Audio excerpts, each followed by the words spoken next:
कांग्रेस के लोग, विपक्ष के लोगों ने पता नहीं उड़ता हुआ तीर खुद ले लिया या सच में वो दिमागी नक्सल नक्सलवादी विचारधारा के हैं। भाई जहां तक मुझे पता है, सब लोगों को पता है, सोनिया गांधी जी जिस नेशनल एडवाइजरी काउंसिल की चेयरमैन थी, उस नेशनल एडवाइजरी काउंसिल के अंदर नक्सल विचारधारा को, नक्सलवाद को प्रमोट करने वाले लोग उसमें थे। चाहे हर्षमंदार का एनजीओ रहा हो, हर्षमंदार रहे हो, चाहे ज्यादरेज रहे हो, विनायक सेन रहे हो, तमाम खतरनाक नाम उसमें रहे हैं। उसके बाद में बात बिल्कुल सही हेमंत विश्व शर्मा जी ने कहा कि छत्तीसगढ़ में पूरी लीडरशिप समाप्त हो गई थी और पी चिदंबरम जी रो रहे थे बैठ के कि नहीं अरे नक्सलवाद का क्या कहे, हमारे तो बस में नहीं है। 2000 से ज्यादा सीआरपीएफ के जवान मारे गए थे। भाई नक्सलवाद किससे लड़ते थे? गरीबों के लिए लड़ने की बात करते थे ना। और सीआरपीएफ के जो जवान होते थे, कौन से वो अंबानी के बेटे, अडानी के बेटे होते थे या राहुल गांधी के भाई होते थे? गरीब के ही बेटे होते थे। वही तो कांस्टेबल उसमें होते थे, हेड कांस्टेबल होते थे। 2000 से ज्यादा हेड कांस्टेबल उसमें लोग मार दिए गए, सीआरपीएफ के जवान मार दिए गए। 5000 से ज्यादा परिवार उजाड़ दिए गए। 183 से ज्यादा जिला प्रभावित होता था, 8 राज्य प्रभावित होता था। और होता क्या है कि आज यही लोग खुल के नक्सलवाद की बात करते हैं और कहते हैं खुद नक्सली। भाई आप ये क्लियर कर दो, क्या आप चिकन नेक का काटने का सपोर्ट करते हो? क्या आप भारत के संविधान को नहीं मानते हो? क्या आप धारा 370 35A को जो एब्रोगेट किया गया उसको नहीं मानते हो? अगर ये सारी चीज इंडोर्स करते हो तो जाहिर सी बात खुद का नक्सली विचारधारा होगी। जो इन्होंने बात करी नक्सलवाद की, उसकी हम लगातार खिलाफत करते हैं, लेकिन यह दो शब्द हैं, ये नक्सलवाद और दिमागी नक्सलवाद। दिमागी नक्सलवाद प्रधानमंत्री मोदी जी ने विपक्ष को कहा है, जिसके बारे में हम अपेक्षा कर रहे थे कि वो इस तरह के शब्द इस्तेमाल नहीं करेंगे। रही बात नक्सलवाद की, तो नक्सलवाद की जो बात करते हैं उसके लिए तो हमारा भी दिल तड़पता है। जो हमारे बच्चे मरे, जो हमारे जवान मरे, हम क्यों नहीं उनके लिए सहानुभूति प्रकट करते? जो इन्होंने बात करी कि सीआरपीएफ में जवान मर गए, पुलवामा हत्याकांड हुआ था, 40 जवान शहीद हुए, आज तक उस पुलवामा कांड की जांच हुई नहीं हुई। लेकिन उस हत्याकांड के बाद प्रधानमंत्री मोदी जी ने पूरे देश के नाम संदेश जारी करके, क्या आपका वोट पहला वोट शहीदों के नाम हो सकता है, और वोट लेकर शहीदों के नाम अपने वोट लेकर अपनी सरकार बना रही। ये होता है दिमागी नक्सलवाद। दिमागी नक्सलवाद देखिए, दिमागी नक्सल जानते क्या होते हैं? जब कंप्यूटर लोग चलाते हैं, दिमागी नक्सल और जमीन का जो नक्सलवाद होता है दोनों समान होते हैं। दिमागी नक्सलवाद सॉफ्टवेयर होता है और जो ये बंदूक लेके चलते नक्सलवादी का काम करते हैं वो हार्डवेयर होते हैं। इसको समझना चाहिए। सीए का आंदोलन होता है, नक्सलवाद की विचारधारा ये होती है, उसमें कुछ लोग पहुंचते हैं और आंदोलन में क्या कहते हैं, 370 35 एग्रोगेट जो हो रहा है वो ठीक नहीं है, ये बताइए। और वही अगर आंदोलन जंतर मंतर पे होता है, कुछ लोग पहुंचते हैं, कुछ लोग छात्रों के आंदोलन के बीच में सेम नारा लगाते हैं कि सीए का विरोध करते हैं, 335A का विरोध करते हैं, चिकन नेक काटने की बात करते हैं। किसान आंदोलन जब होता है, कुछ लोग सेलेक्टिव लोग पहुंचते हैं। तो जो ये सेलेक्टिव लोग गली गली जहां जहां देखो दिख रहे होते हैं और नक्सलवाद को सपोर्ट कर रहे होते हैं, तो आखिर में दिमागी नक्सलवाद होगा। सॉफ्टवेयर बिना, हार्डवेयर बिना सॉफ्टवेयर चल नहीं सकता है।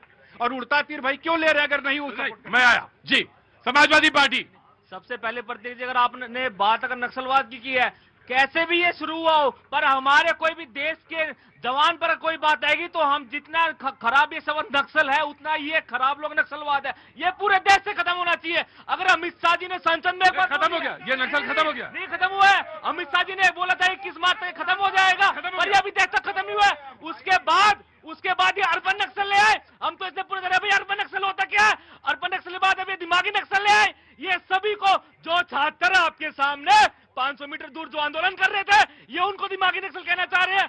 जो भी देश के लिए बात उठाता है, जो भी चिकित्सा के लिए बात उठाता है, जो भी देश में अस्पताल की व्यवस्था के लिए बात उठाता है, जो भी प्रशासन के खिलाफ आवाज उठाता है, उनको दिमागी नक्सल कह रहे हैं। और किरण रिजिजू ने अभी क्या बोला कि हम नेता को दिमागी नक्सल नहीं बोल रहे हैं, ये सभी पूरे देशवासियों को दिमागी नक्सल बोल रहे हैं। अरे रुकिए बाबूजी, बोला झारखंड पे एक शब्द भी इतनी संसार में है तुम्हें? नहीं है। झारखंड पे क्यों नहीं बोला? सबसे पहले सभी बच्चों का नाम लेते, जनपद में की भी हमारे बच्चे हैं, झारखंड के भी हमारे बच्चे हैं। ऐसी सोच रखो, तब जाके कामयाबी मिलेगी, समझ गया? ये नक्सली जो कि बाबूजी राहुल गांधी ने चिट्ठी लिखी है झारखंड में, वहाँ चिट्ठी लिखी है हेमंत सोरेन को। हेमंत सोरेन को चिट्ठी लिखने से क्या होता है? वहाँ जाना चाहिए था राहुल। पहले चिट्ठी लिखने से क्या होगा?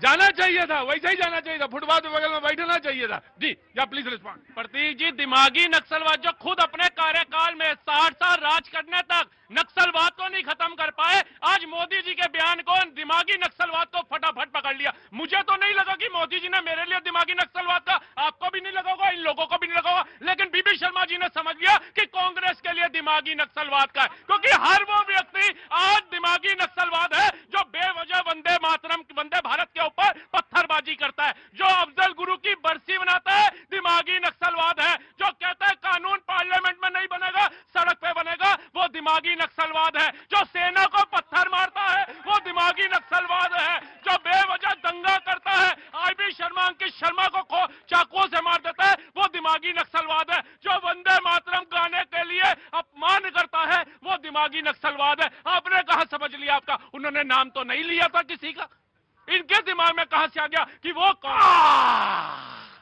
एक कहावत है, चोर की दाढ़ी में, हाँ चोर की दाढ़ी में तिनका, ये कहा उन्होंने कहा, मैंने नहीं, वो उनका कोट किया हुआ। गिव मी सेकंड, बीबी शर्मा जी जवाब देंगे। उन्होंने कहा था, एक सवाल पूछा था इन्होंने कि आपका क्या था सवाल, आपको सहानुभूति क्यों है? नहीं, हमें कोई सहानुभूति नहीं है। और जो बात इन्होंने कही कि इन्होंने क्यों समझ लिया, इन्होंने उड़ता तीर क्यों ले लिया, एक ही शब्द बोलता हूं, 56 इंच का छोटा बंदर, बात खत्म। बस अभी सबको परेशानी हो जाएगी, अभी सबको परेशानी, आगे कुछ नहीं कहूंगा। देखो हो गए शुरू।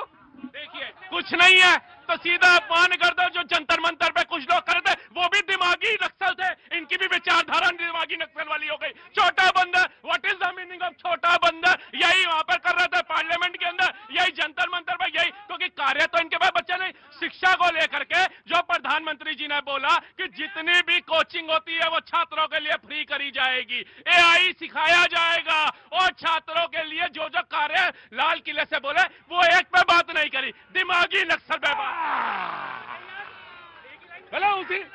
भले वो दिमागी नक्सल में मजा आता है, भले वो जिसमें मजा आता है जनता भी उसी मजा लेती है।